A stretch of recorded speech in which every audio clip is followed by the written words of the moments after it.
அனைவருக்கும் வணக்கம். ஏஜிஎஸ் உலகம், இது உங்களுக்கான ஒரு உலகம்.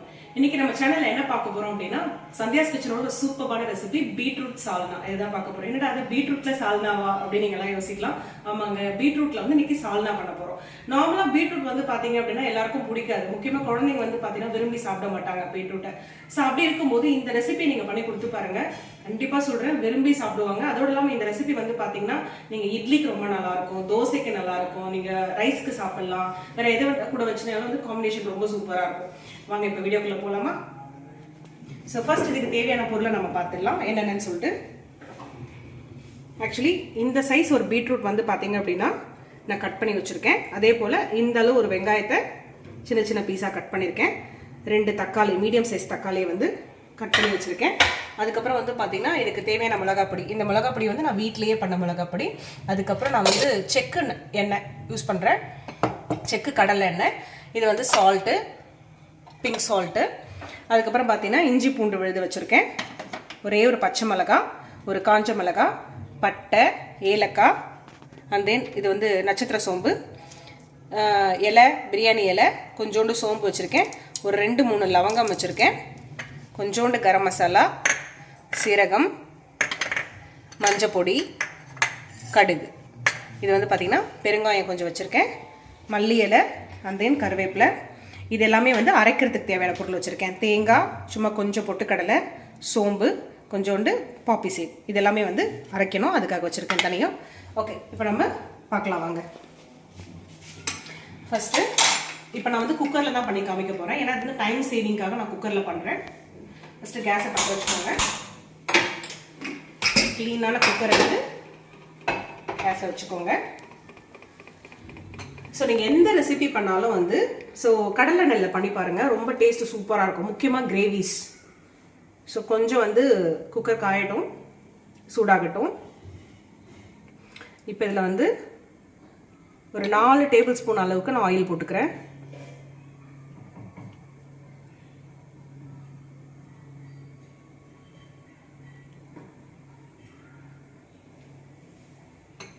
இந்த ஆயில் லைட்டாக காயட்டும்.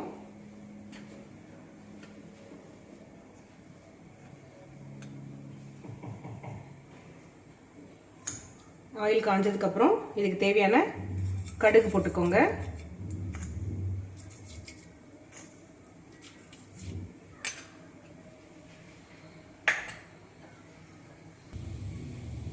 கொஞ்சம் சீரகம் போட்டுக்கோங்க.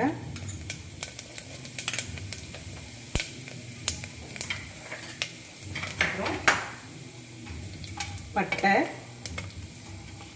பிரியாணி இலை, நட்சத்திர சோம்பு, லவங்கம், ஒரு காஞ்ச மிளகா, ஒரு பச்சை மிளகா. அது எல்லாமே வந்து ஜஸ்ட் ஃப்ளேவருக்காக ஆட் பண்ணுறோம். சோம்பு இதெல்லாம் போட்டு நல்லா மிக்ஸ் பண்ணி விட்டுக்கோங்க ஒரு தடவை. இப்போ கொஞ்சம் ஃப்ளேவருக்காக கருவேப்பிலையில் முன்னாடியே ஆட் பண்ணுறேன். தூரமாக இருக்கிறதால கருவேப்பிலை போட்டோன்னே கறியும். இப்போ இதில் கட் பண்ணி வச்சுருக்கேன் வெங்காயத்தை ஆட் பண்ணிக்கோங்க.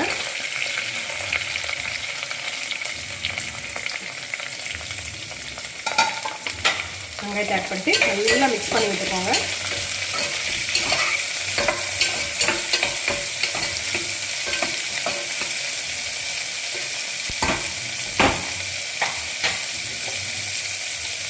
வெங்காயம் சீக்கிரம் வதங்கிறதுக்காக கொஞ்சம் உப்பு இப்போவே சேர்த்துக்கிறேன். நான் வந்து ஹெல்ப் பண்ணிக்கிறதுக்காக எப்பயுமே வந்து பார்த்தீங்கன்னா பிங்க் சால்ட் தான் யூஸ் பண்ணுவேன் சமைக்கும்போது.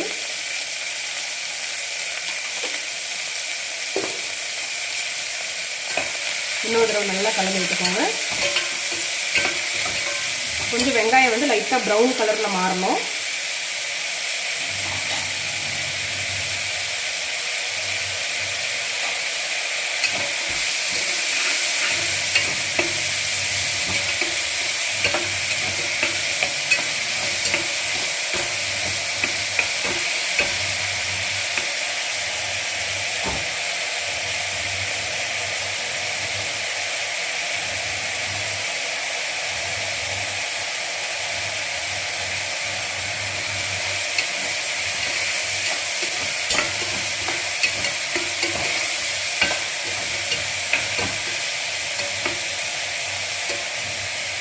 லைட்டாக கொஞ்சம் ப்ரௌன் ஆகிடுச்சு. இப்போ என்ன பண்ணுங்க, நம்ம கட் பண்ணி வச்சுருக்க ஒரு தக்காளியை ஆட் பண்ணிக்கோங்க.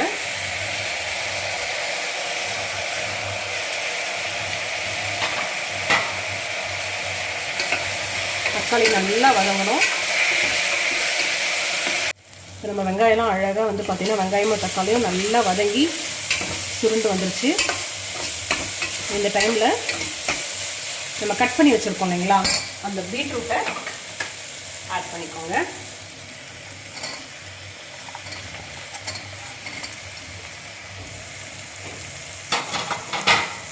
அதையும் நல்லா மிக்ஸ் பண்ணி விட்டுக்கோங்க.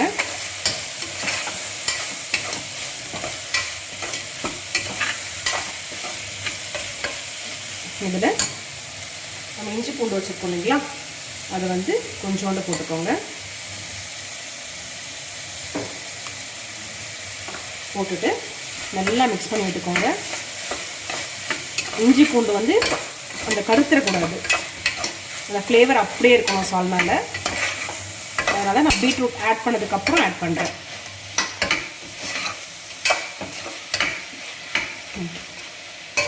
ஒரு 5 மினிட்ஸ் இது அப்படியே வந்து நல்லா வேகட்டும். இப்போ இதுக்கு தேவையான மசாலாஸ்லாம் வந்து போட்டோம்னா, 1 ஸ்பூன் கரம் மசாலா,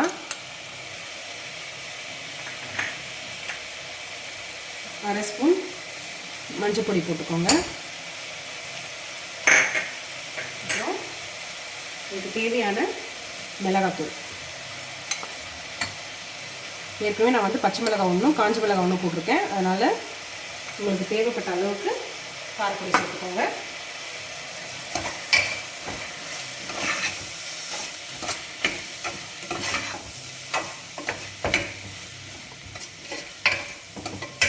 ஆக்சுவலி அந்த மிளகாய் பொடி வந்து நான் வீட்டில் பண்ண மிளகாய் பொடி, அதுலேயே வந்து தனியா எல்லாமே மிக்ஸ் ஆகிருக்கு. அதனால் தனியாத்தூள் ஆட் பண்ணலை. இன்கேஸ் நீங்கள் கடையில் வாங்குகிற தனி மிளகாத்தூள் யூஸ் பண்ணுறீங்க அப்படின்னா தனியாத்தூள் 1 ஸ்பூன் ஆட் பண்ணிக்கோங்க. நல்லா மிக்ஸ் பண்ணி விடுங்க. அந்த பச்சை வடை போகிற வரைக்கும் நல்லா மிக்ஸ் பண்ணி விடணும்.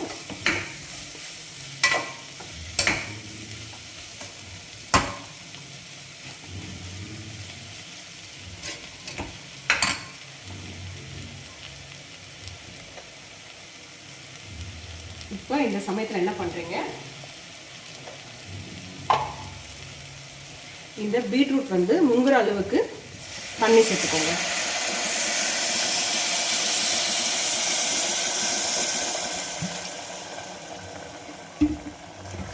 சேர்த்துட்டு ஒரு தடவை நல்லா மிக்ஸ் பண்ணி விட்டுக்கோங்க.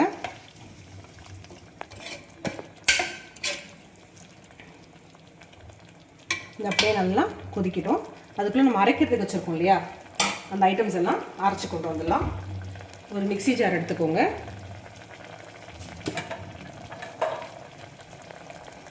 இந்த மிக்ஸி ஜாரில் ஒரு 3 பத்தை தேங்காய் வச்சுருக்கேன். அந்த தேங்காய், அதுக்கப்புறம் சும்மா ஒரு 1/2 ஸ்பூன் சோம்பு, ஒரு 10 பீஸ் பொட்டுக்கடலை, கொஞ்சோண்டு கசகசா. இதை வந்து நல்லா ஃபைன் பேஸ்ட்டாக அரைச்சிக்கோங்க. அதை அரைச்சி கொண்டு வந்துடுறேன். ஐ திங்க் வந்து பீட்ரூட் குருமா வந்து கொதிக்க ஆரம்பிச்சிருச்சு.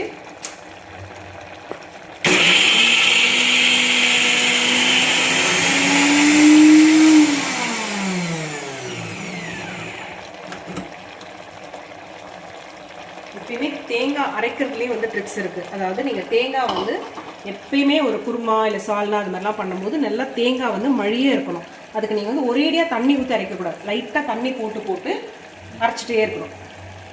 அப்போ தான் அது நல்ல மைய இருக்கும்.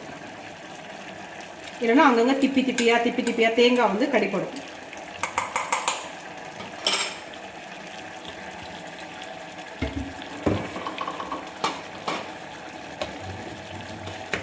நம்ம கிரேவி வந்து நல்லா ரெடி ஆகிட்டு இருக்கு.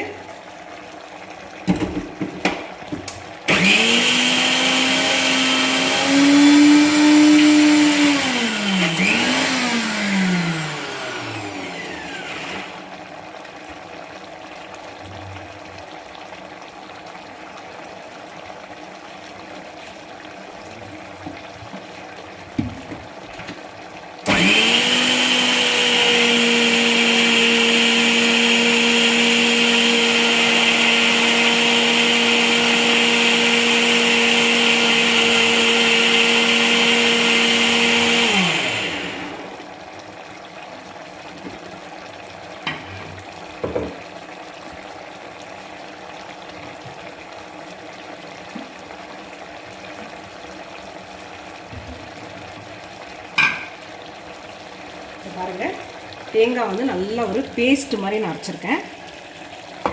அதை வந்து கிரேவியில் உள்ளே ஆட் பண்ணிக்கோங்க.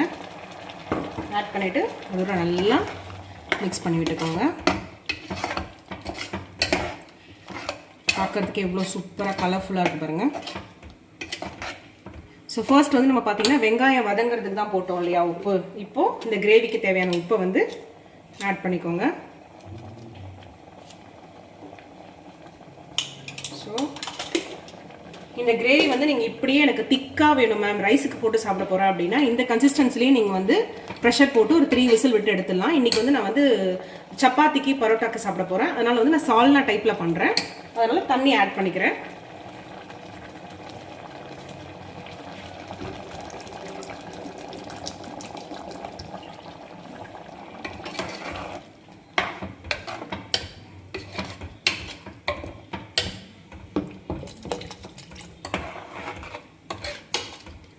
பாருங்க.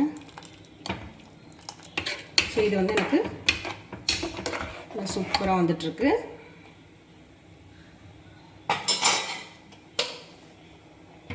இப்போ இதில் கடைசியாக என்ன பண்ணுங்க, கொஞ்சோண்டு மல்லி இலை இதை தூவிட்டு ப்ரெஷர் போட்டு ஒரு 3 விசில் அப்படியே விட்டுருங்க. ஒரு 3 விசில் வந்ததுக்கப்புறம் நம்ம ஓப்பன் பண்ணலாம்.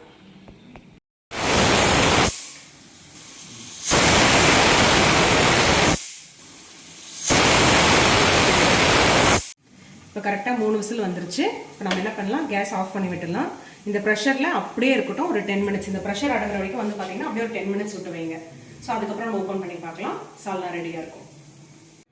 ஐ திங்க் இப்போ பார்த்தீங்கன்னா ப்ரெஷர்லாம் அடங்கி கிரேவி ரெடி ஆயிடுச்சுன்னு நினைக்கிறேன்.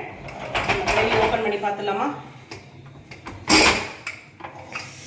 வாவ், சி கிரேவியோட டெக்ஸ்சர் பாருங்கள், என்னமா இருக்குது, சூப்பராக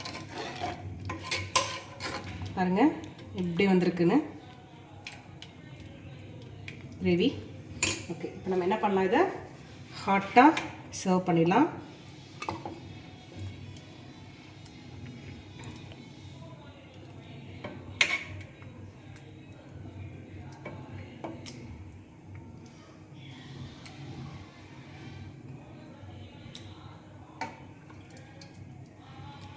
ஓகே, இப்போது இன்றைக்கி வந்து பார்த்திங்கன்னா நான் வீட்டில் வந்து சப்பாத்தி பண்ணியிருக்கேன்.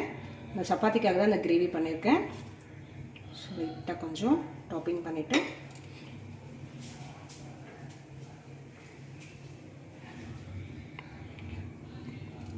ஓகே பாருங்கள் எப்படி இருக்குன்னு சொல்லிட்டு பார்க்கவே ஸோ எம்மியாக இருக்குது.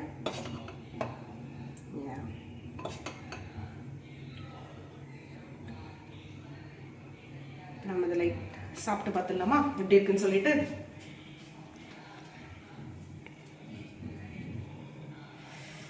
ஹாட்டாக இருக்குது.